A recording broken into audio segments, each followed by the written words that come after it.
Good morning, Little Masters, and welcome back to today's Tolkien Times, a Prancing Pony podcast production. I'm the Man of the West, and after spending Series 12 looking at artifacts in the Third Age, this series we are looking at the different cultures of men of the Third Age. Now, last week we looked at the difference between high men, middle men, or men of the Twilight, and the men of darkness, before we tried to learn what we could about a mysterious group of men of darkness, the Variags of Khand. This week, we'll look at a more well-known group of men of darkness and the trouble that they have caused for Gondor over the centuries, the Easterlings. Now, the first thing to point out is that while we will be focusing on them in the Third Age, because this is Third Age Thursday after all, their story goes all the way back to the First Age, as we read in Of the Ruin of Beleriand and the Fall of Fingolfin in the Silmarillion. And we'll get to this reading, actually, in just a couple of weeks on Silmarillion Saturday.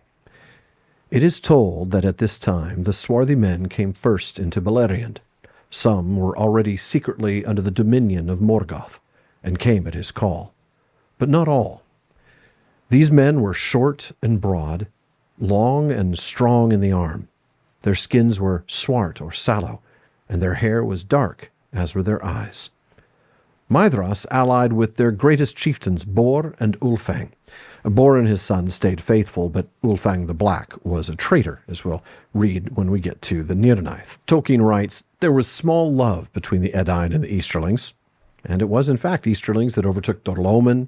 Turin killed Brada the Easterling, so their enmity with the Edain goes way back. And this continued in the Second Age, with Sauron turning them to evil and forcing them to worship him as a king and a god.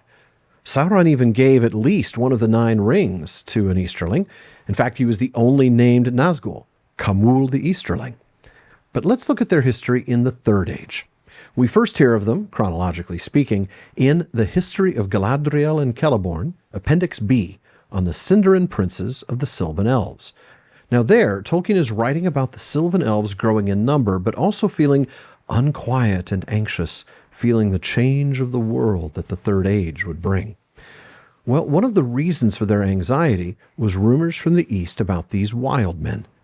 Former servants and worshippers of Sauron, they were released now from his tyranny, but not from the evil and darkness that he had set in their hearts.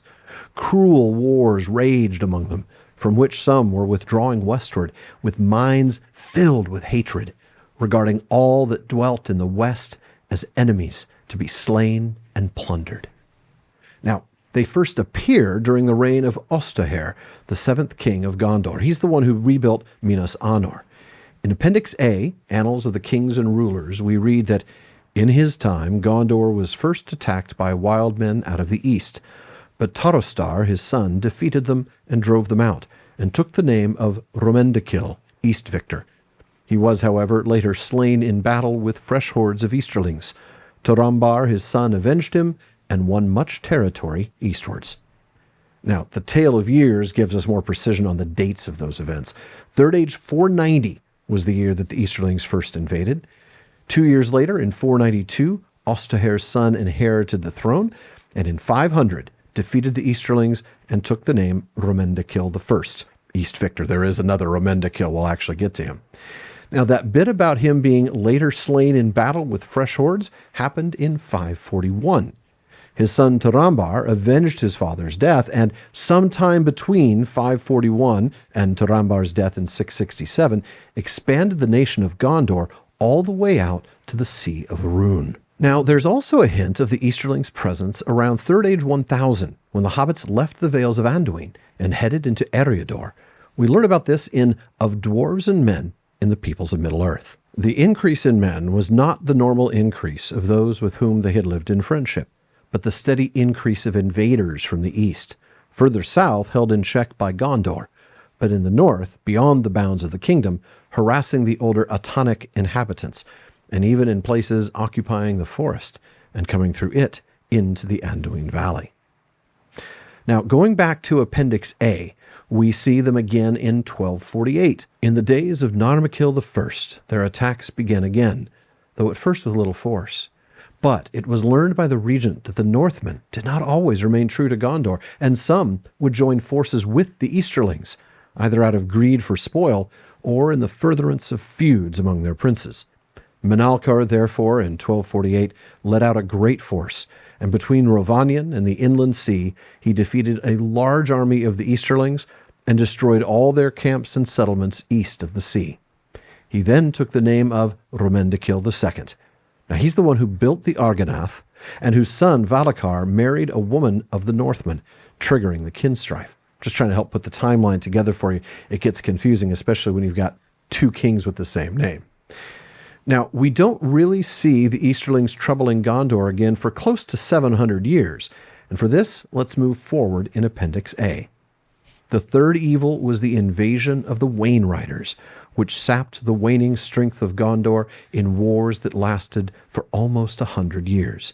The Wain Riders were a people, or a confederacy of many peoples, that came from the east, but they were stronger and better armed than any that had appeared before.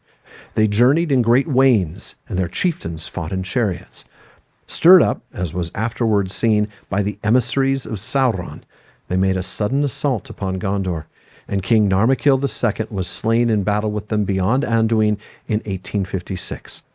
The people of eastern and southern Rovanion were enslaved, and the frontiers of Gondor were for that time withdrawn to the Anduin and the Emyn Muil.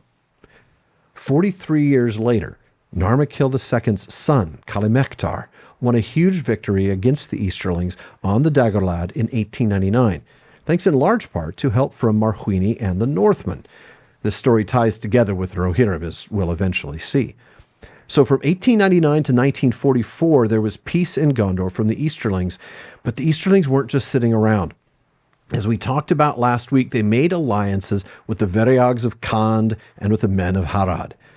The thing is, this wasn't just a longtime enemy of Gondor doing what enemies do. This was all orchestrated by Sauron, and Gondor and Arnor knew it. Before that battle in 1944, we read, "The two kingdoms again took counsel together after long silence and estrangement.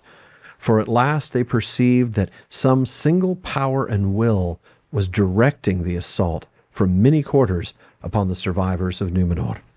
It was at that time that Arvedwi, he was the heir to the throne of Arnor, wedded Firiel, daughter of King Ondaher, Third Age 1940.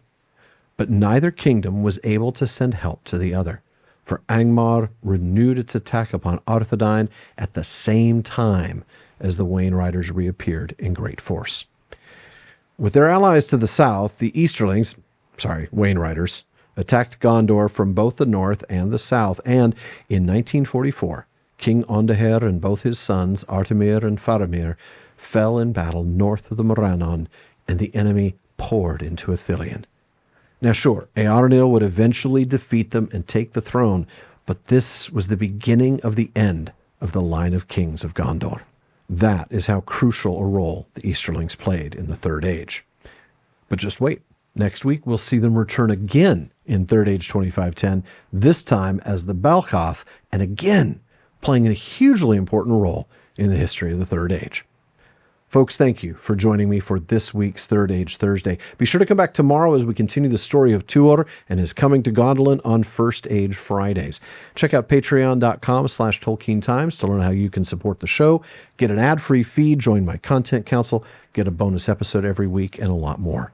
Subscribe to the show in your podcast apps or here on the channel on YouTube, where the full back catalog of the PPP has now been uploaded for you to enjoy. And be sure you're following at Prancing Pony Pod on social media. Finally, as Faramir says, go with the goodwill of all good men.